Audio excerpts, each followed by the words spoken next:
Muchas gracias a todos los ponentes por sus magníficas presentaciones en tiempo. Nos queda ahora unos minutos, como sabéis, hacemos un coloquio y luego ahí nos están esperando el vino, pero bueno, tenemos aquí quizá media hora todavía un poco para hacer un coloquio.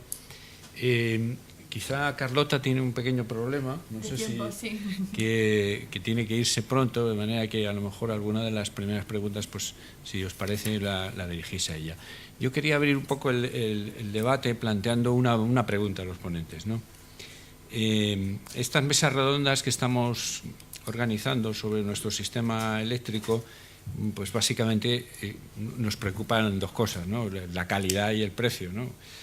Y en la mesa de hoy pues hemos tenido aportaciones interesantes. Jaume nos ha hablado de las energías renovables, ha insistido en que es ahora mismo la primera fuente que satisface la demanda eléctrica, proviene de energías renovables. Y por otro lado ha insistido también en que es la vía indiscutible porque la electricidad es el mejor vehículo ahora mismo para encauzar las energías renovables de cara a combatir el cambio climático, ¿no?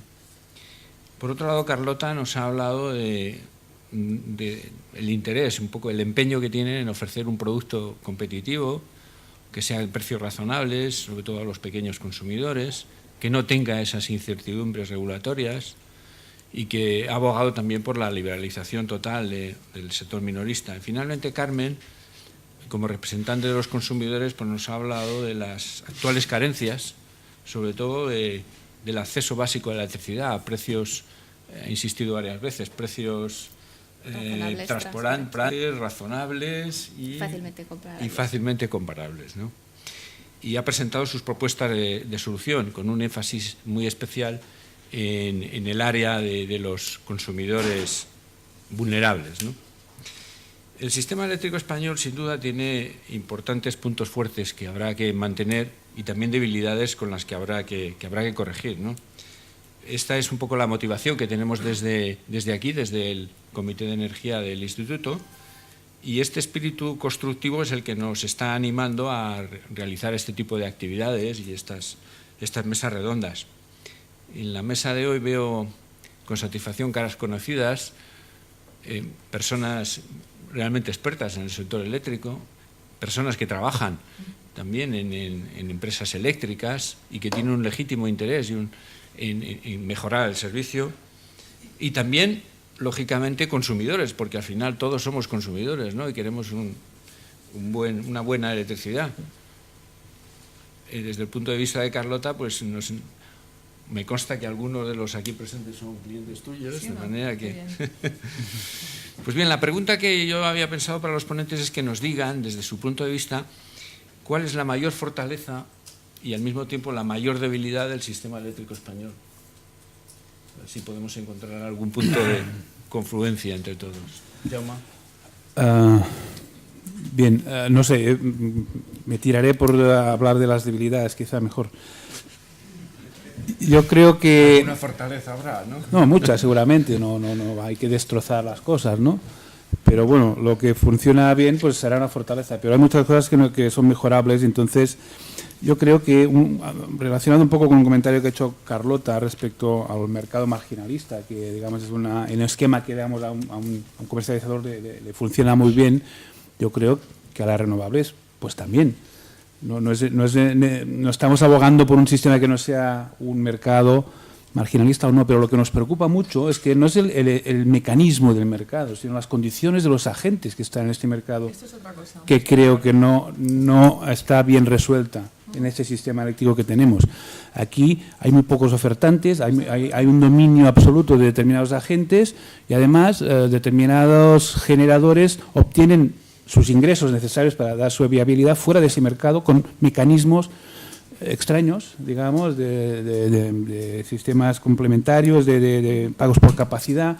Entonces, si hubiera un mercado transparente, con todos los costes encima de la mesa, sabiendo todo el mundo a qué se atiene y garantizando que la competencia es equilibrada y leal, yo creo que las renovables no necesitaríamos ninguna ayuda, ningún apoyo, ningún esquema. Por lo tanto, nos gustaría, pero la realidad es otra. Por lo tanto, si queremos ser competitivos, tenemos que pensar en algunos esquemas para corregir ese sesgo, ¿no? Yo estoy cansado de decir que las renovables no reciben ayudas, reciben una corrección de un sesgo que el sistema tiene. Y esto es un poco lo que yo creo, principalmente la transparencia y esa igualdad de condiciones sería fundamental en este sistema.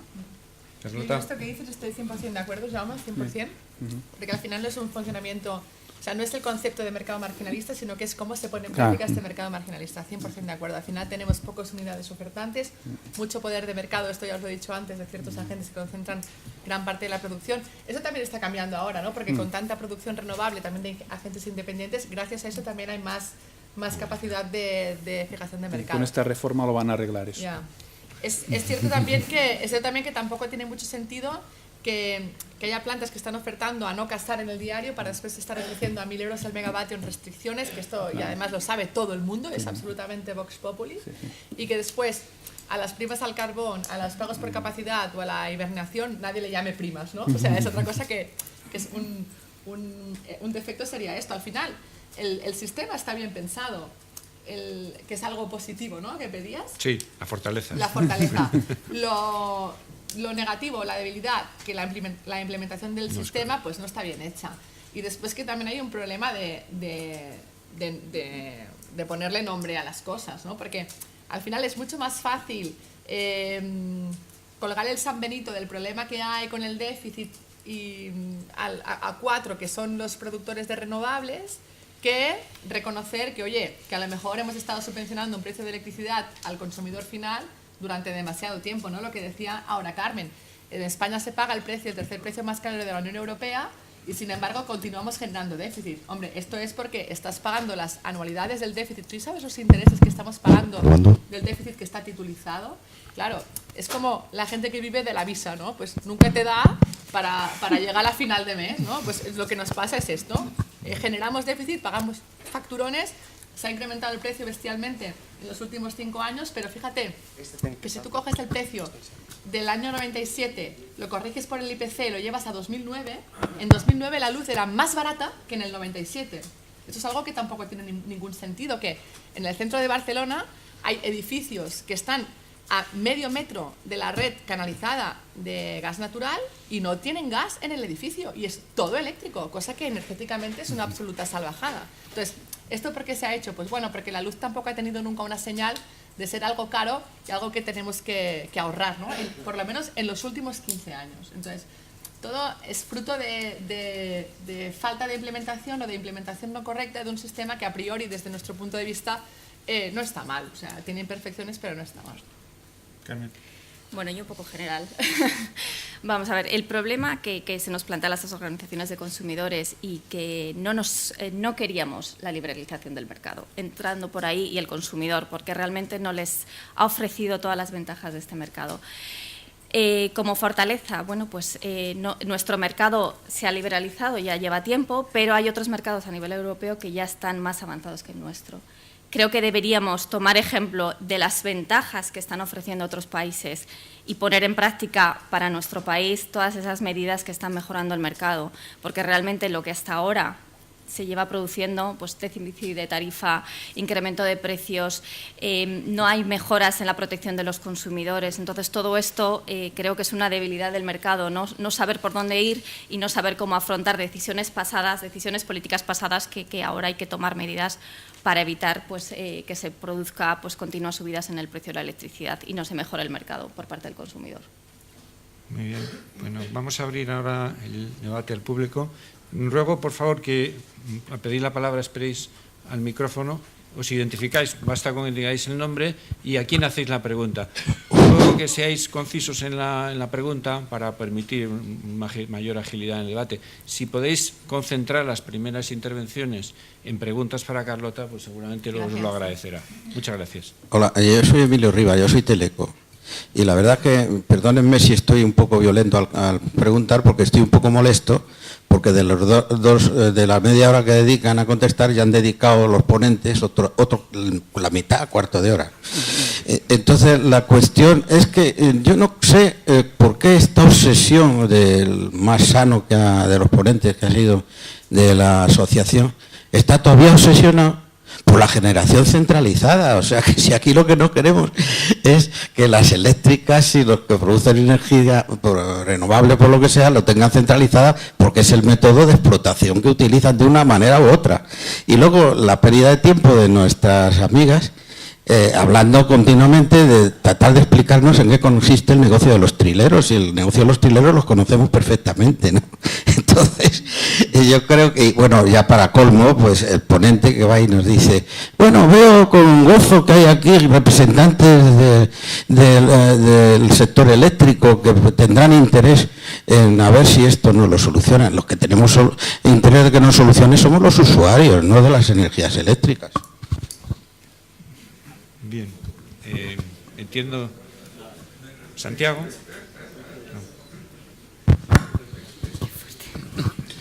Bueno, yo más que una pregunta quería hacer una reflexión. Vamos, en primer lugar, somos un país con 5 millones de parados. Estamos exportando a base de tener mano de obra barata.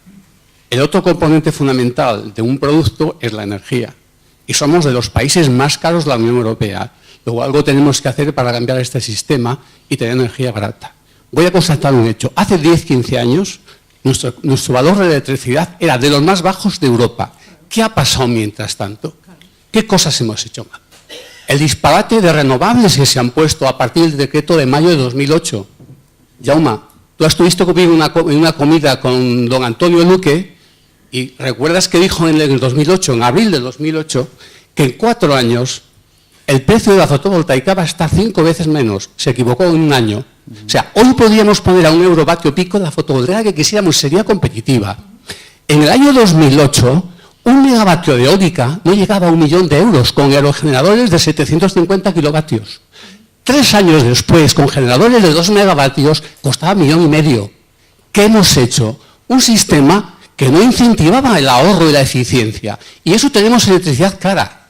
Carlota, mira, el sistema marginalista es un disparate.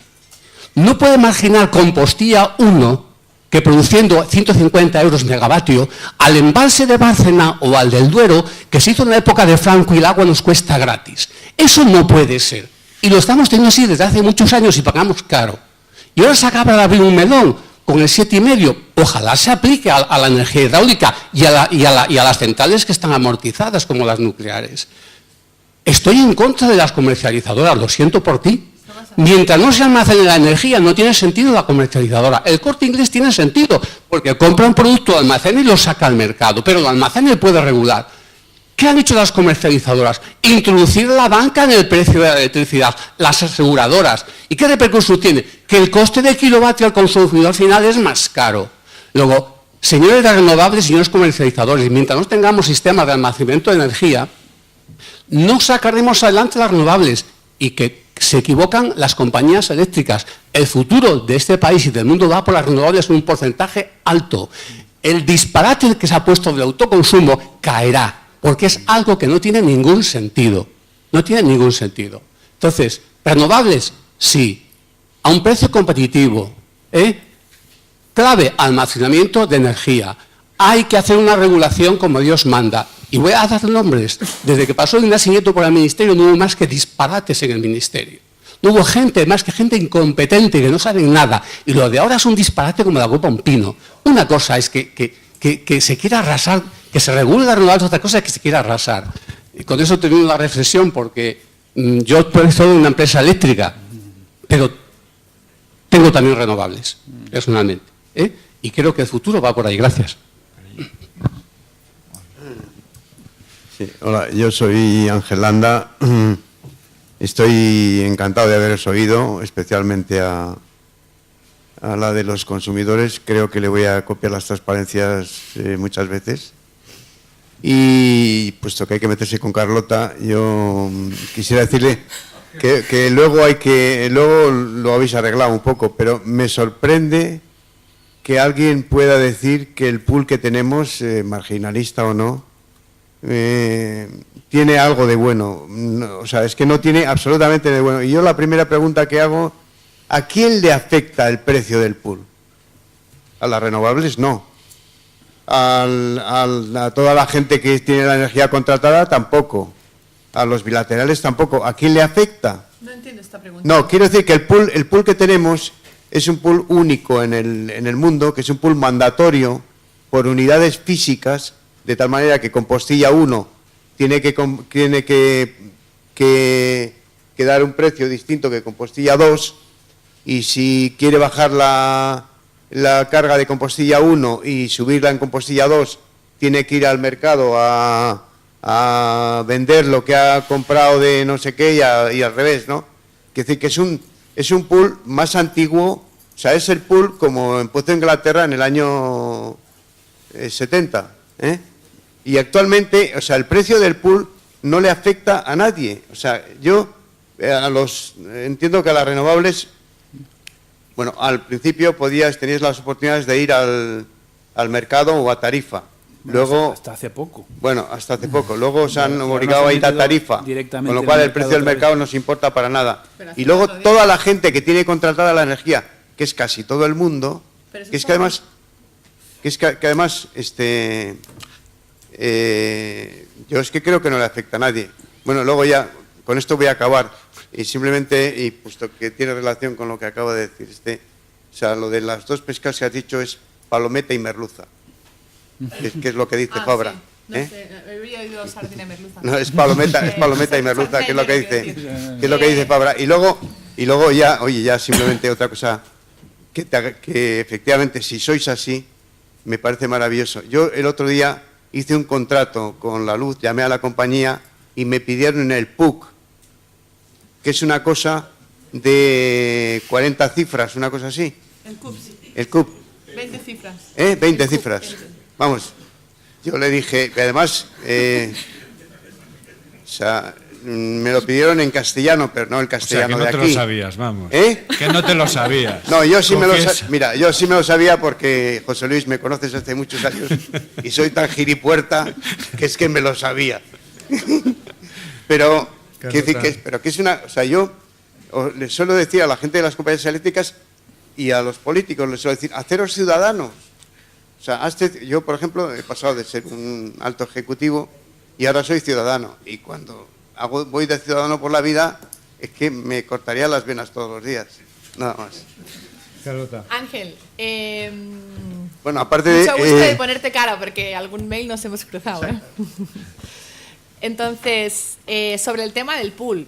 El pool no es perfecto, está claro. Y al final, esto que decías de Compostilla 1 y 2, tú estás ofertando todas tus unidades, las puedes ofertar agregadas, acordaros, ¿eh? Después las disgregas según para el tema de apantallamiento de desvíos. O sea que esto es uno. Después, está claro que no es perfecto, pero a mí, como un competidor nuevo entrante en el mercado, a mí lo que me gustaría que es, Ángel, poder ir a un ciclo combinado y hacerme un bilateral físico. Es lo que yo querría, es lo que pasa en Inglaterra, que el 90% de la energía se celebra con contratos bilaterales físicos. Pero yo, Carlota Pi, me voy a tocar la puerta de las 5 incumbentes que hay en este país que pueden garantizarme potencia regulable y nadie me va a hacer un bilateral. Nadie es nadie.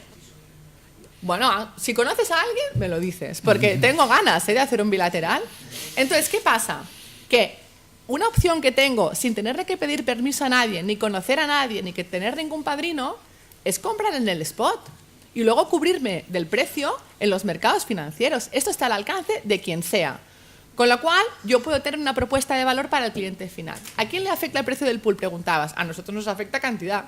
Porque todas las puntas que tengo descubiertas me las están facturando a precio marginal. Y todos los clientes industriales de alta tensión, 3.1 y 6.1 en adelante, muchos están indexados al precio del pool, muchísimos, y les afecta hora por hora y pueden gestionar cuál es su demanda en función del precio de la energía del mercado mayorista. Entonces, ¿es perfecto? No. ¿Habría maneras de hacerlo mejor? Obviamente, absolutamente. ¿A mí me gustaría tener bilaterales con productores? Absolutamente. ¿Es una alternativa razonable y potente para que un comercializador independiente entre en el mercado? Sin ninguna duda. Y otra cosa, el CUPS. El CUPS hace falta siempre para cualquier trámite en la distribuidora, no es una cosa nueva de ahora. Y viene en todas las facturas. Solamente hay que coger la factura y verlo. Lo sabe perfectamente. Sí. Sí, pregunta para Carlota, ya que se tiene que ir. Muy mundana y concreta. ¿Cómo certificáis vosotros a un consumidor que quiera compraros los kilovatios verdes que lo son? Mediante el sistema de garantía de origen que tiene la antigua CNE y ahora la CNMC. O sea, ahora, por ejemplo, pasado mañana se acaba el plazo de expedición de los GDOs, de los certificados de garantía de origen de los productores a los comercializadores, y luego los redimimos CUPS por CUPS, de manera que tú pones tu CUPS, es que el CUPS es básico, ¿no?, para la vida moderna. Tú pones tu CUPS en la web de la CNMC y ves allá que el 100% de la energía que te da tu comercializador, en caso de nosotros, es renovable. Entiendo que, por tanto, hay mucha relación directa con APA, en vuestro caso. No, ¿No? hemos conocido hoy completamente. Sí. Entonces, ¿cómo compráis esa energía verde? Si APA son los productores de energía Pero no renovable. están todos, ¿no? No, ya lo sé, no están todos. Yo lo soy y no lo estoy. Van directamente a nuestros socios. Exacto. Si nosotros tenemos contratos con productores de renovables, básicamente hidráulicas, solares, fotovoltaicas y solares térmicas, biogás, biomasa, que te vengan GDOs y que nos transfieren estos certificados. ¿Alguna pregunta por allí? Bueno, mi nombre es Jordi Cuadrado. Bueno, primero de todo, gracias a los ponentes. Y bueno, mi pregunta va más dirigida hacia Jaume. Me gustaría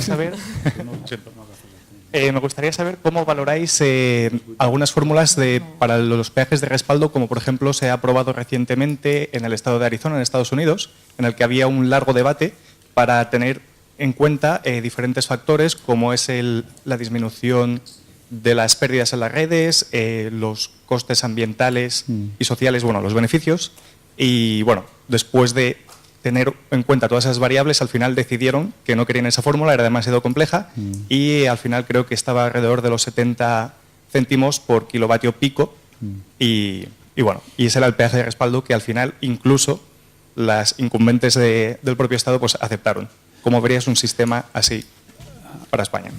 O otra solución, Pues ninguna sí, de el esas. sistema es razonable, nos parece bien.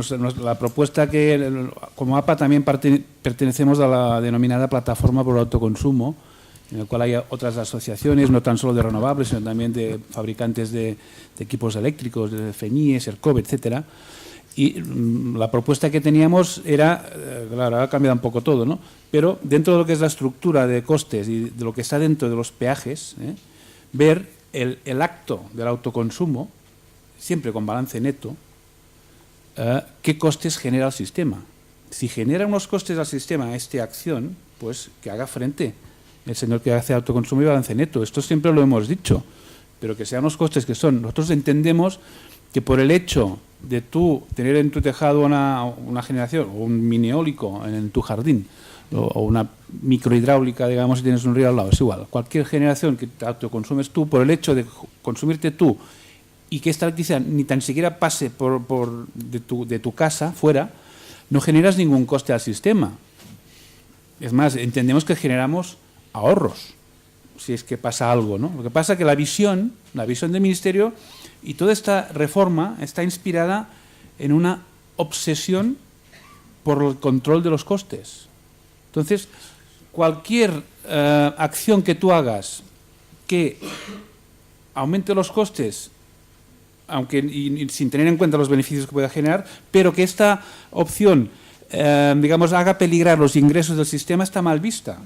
O sea, al final, algunas ideas que han circulado contra el autoconsumo, que nosotros hemos intentado, digamos, desacreditar, pero no ha sido posible, es que se decía, oye, si tú autoconsumes, claro, hay unos menos kilovatios hora que pasan por el sistema, por lo tanto, los costes del sistema, que son fijos, y aquí es donde yo discrepo, habrá fijos y habrá que no lo son, claro, hay que repartirlos en menos kilovatios hora, por lo tanto, tú estás subiendo la luz a tus vecinos, ¿no?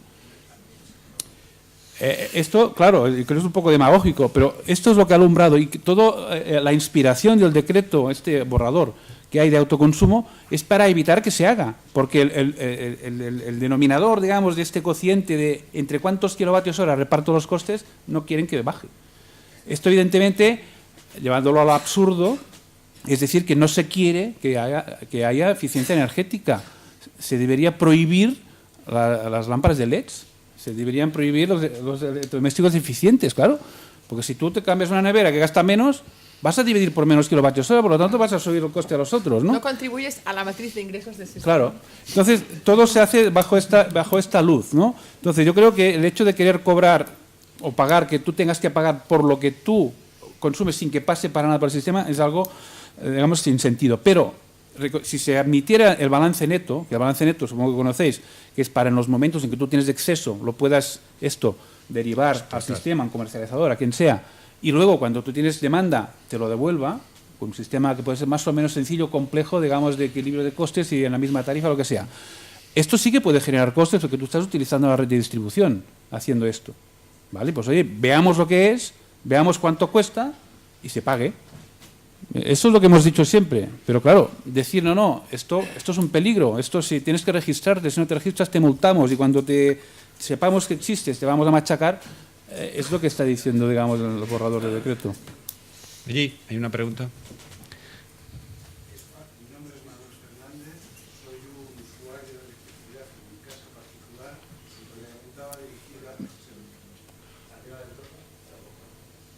Buenas tardes. Ahora, mejor. Mi nombre es Manuel Fernández, soy un usuario de electricidad en mi casa familiar. Mi pregunta va dirigida a Carlota. En caso, es decir, entiendo que sí comercializas también para viviendas familiares. Sí, básicamente, sí. ¿Y qué ventajas supone con respecto a la tarifa de en último caso recurso? de contratar contigo? Una ¿Qué pregunta ventajas muy directa, supone? ¿no? Sí, está estupendo. Es una pregunta para la cual tengo respuesta. Pues mira, si estás contratando la tarifa de último recurso, nosotros te igualamos el precio de la tarifa de último recurso y te ayudamos a bajarte la potencia contratada a la que realmente necesitas. Cada kilovatio de potencia que te reduces te ahorras 50 euros al año. Esto en el caso de que estés comprando la tarifa de último recurso. Algunos de vosotros quizás no sabréis, yo cuando me enteré de esto y cuando lo vi en directo tampoco lo podía creer, de los aproximadamente 10 millones de puntos de suministro que están en el mercado libre, la mitad pagan sobreprecios con respecto a la tarifa de último recurso del orden de 40 euros el megavatio hora. Esto significa que para un consumo de 5 megavatios hora anuales, que es lo que consume un hogar en España, con 900 horas de equivalentes de utilización de la potencia contratada, estamos hablando de un ahorro de 200 euros más el 5% del impuesto eléctrico más el 21% de IVA. Con lo cual, en tu caso no lo sé, habría que ver tu factura. De media, ¿cuánto ahorramos? Del orden de 50, 60 euros anuales, pero hay gente que se ahorra 0 y gente que se ahorra estos 200 euros. Esto o laluz.com, es muy fácil. Ya sabes que son online. ¿Allí hay una pregunta? Sí. Mi nombre es Gerardo Novales y quería, como soy muy encantado, hacer la pregunta a Carlota, aunque todas las intervenciones me han parecido muy superiores. Yo encuentro a Carlota muy complaciente, creo que es muy complaciente con el PUR, muy complaciente con la reforma.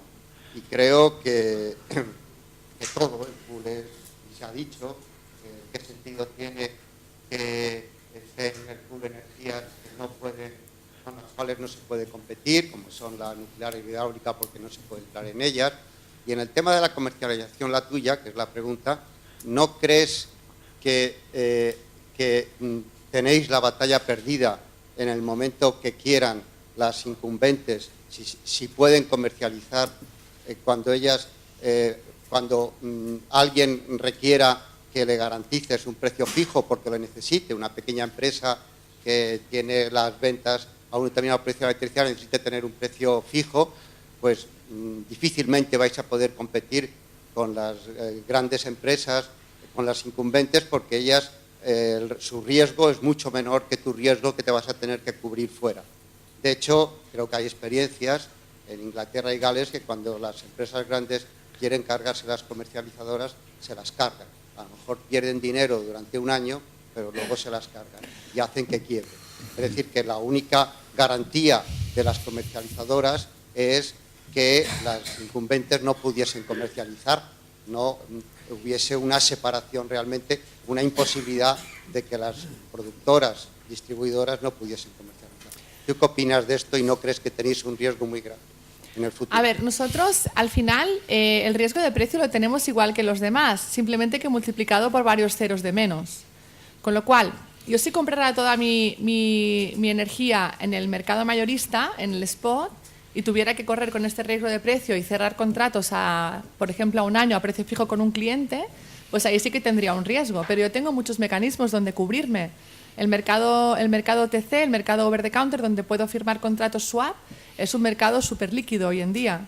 Existe también estos contratos que se negocian en el OTC, los puedo registrar en OMIP, en el mercado financiero físico que gestiona el polo portugués de OMEL.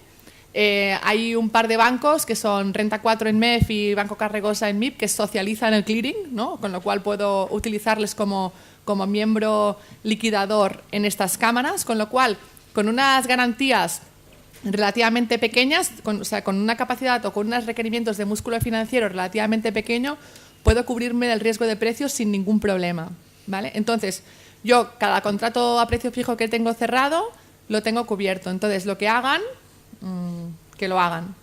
Después, con respecto al dumping que decías, ¿no? Que dicen, mira, ahora vamos a barrer aquí unos cuantos comercializadores independientes, ¿no? Para quedarnos con el pastel. Al final, claro, cuando tú eres el operador incumbente y tienes toda la cuota, cuando se liberaliza tu mercado, lo normal es que vayas a perder cuota, ¿no? Porque han perdido un poco, han perdido 2 puntos. Por eso te lo digo, o sea, si al final mantienen casi toda la cuota, ¿no?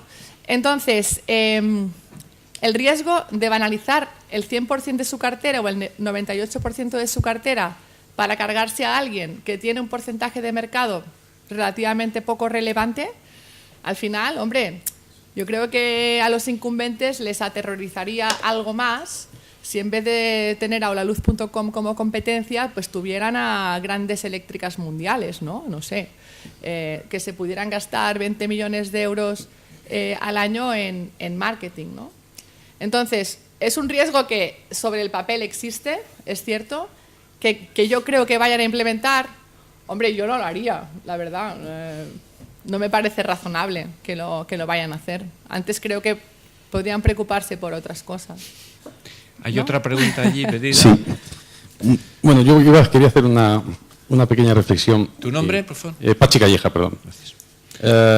Muy del sector eléctrico. Yo creo que el sector tiende a tener una miopía importante. Es decir, y casi siempre miramos los problemas desde dentro. Y hemos oído aquí que seguro que hay mucha justificación, pues acusaciones al pool, acusaciones a las renovables.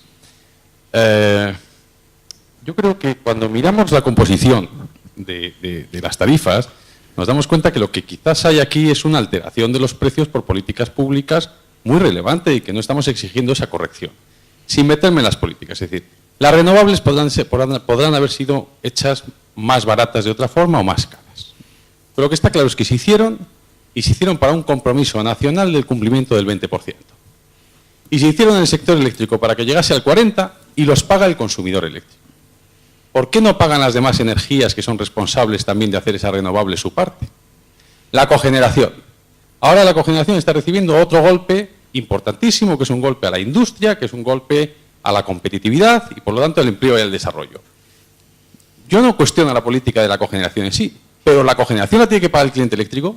¿Por qué se está recortando a todas las actividades, a la distribución, a la generación con impuestos del régimen ordinario, a las renovables, a la cogeneración? ¿Por qué? Porque la tarifa era más alta. Pero es que quizá la tarifa está la más alta, porque, como hemos visto, muchas veces más de la mitad de los costes imputados ahí, pues posiblemente son imputables a otras cuestiones. Y ya no voy a hablar de extrapeninsulares, bono social, es decir, políticas sociales. Y sobre eso, que a mí me llama mucho la atención, además tenemos IVA impuesto eléctrico. Es decir, si tenemos una prima en su momento que podía haber sido más barata sobre la fotovoltaica a 400 euros megavatio hora, al cliente le estamos pagando 520. Le estamos cobrando. ¿Por qué? Porque sobre esa subvención le cobramos IVA impuesto eléctrico. Es decir, que estamos cobrando impuestos y impuestos sobre impuestos. Por decirlo de alguna forma. Yo creo que hay que exigir más hacia arriba. Es decir, oiga, mire, ¿usted qué quiere? ¿Que no se consuma electricidad y favorecer otras energías? No dice la Agencia Internacional de Energía que hay que electrificar. No es electrificar la forma de reducir dependencia y de conseguir un... Bueno, pues son mensajes que se oyen poco. Y lo que se oyen es, no es culpa de las renovables, sino del pool, no es culpa del pool, sino de estas renovables, o no es culpa de estas renovables, sino de estas otras. Y lo que estamos dejando, desde mi punto de vista, es un sector eléctrico muy endeudado, un sector eléctrico con unas rentabilidades ahora que van a ser, desde mi punto de vista, insuficientes para atraer ningún tipo de interés internacional y una alteración de la seguridad jurídica del país que va a costar mucho en recuperarse. Y seguimos mirando si la solución está hacia adentro, cuando el pool, que puede ser muy mejorable, no tengo ninguna duda, y posiblemente y seguro que además derivado de la aportación de las renovables, pero tiene los precios más bajos de Europa. Que los precios de distribución y de transporte están un 15% más bajos que Europa. Y que tenemos las tarifas más altas exclusivamente por la política. Y eso es un poco la reflexión que quería hacer. Jaume, ¿quieres contestar algo? Bueno, diré alguna cosa. Solo alguna reflexión. Es que muchas veces se dice o se argumenta o se acepta, digamos, que como la retribución de determinadas renovables era muy alta, había que cortarlo. Vamos a ver, lo que hay que ver es si esa retribución en relación a sus costes daba una rentabilidad muy alta o no. Porque esto luego ahora con la orden se va corrigiendo un poco, pero claro, como cobraban 400, cobraban demasiado. Hombre, pues no. En esos momentos que se fijó este precio era más bajo, por ejemplo, el de Alemania, el de Italia y de otros sitios. O sea, puede ser más elevado o podría haber sido más bajo también seguramente, ¿no? Pero vayamos a comentar las cosas un poco por lo que son. Yo estoy de acuerdo en que la tarifa eléctrica pues se ha convertido en una especie de compensación o lugar donde dejar diversos déficits del Estado. Y esto es una cosa que es buena parte de la razón de lo que decías tú de por qué estamos donde estamos. Y el propio ministro nos ha cansado de decir que iba a sacar las extrapeninsulares de los presupuestos hasta que Montoro ha dicho que de eso nada, ¿no? Entonces, bueno, pues damos otra vuelta de tuerca a las renovables y las ponemos todas en la picota con más o menos, por ejemplo, un sector como el eólico que ha sido, yo creo, ejemplar en muchos sentidos, en el sentido de tener un ritmo de desarrollo previsto, unos costes aceptables, unas reducciones buenas, una integración tecnológica buena, pues se van a quedar 8 o 9.000 megavatios, digamos, que se habían construido en un determinado marco, con unas rentabilidades razonables, se van a quedar no yendo a pool, porque además ocurre otra cosa, que como la eólica baja el precio del pool que ve la eólica es inferior al precio del pool de media, con lo cual van a pasar a cobrar menos que el pool. Si esta orden que se está tramitando ahora acaba más o menos donde está.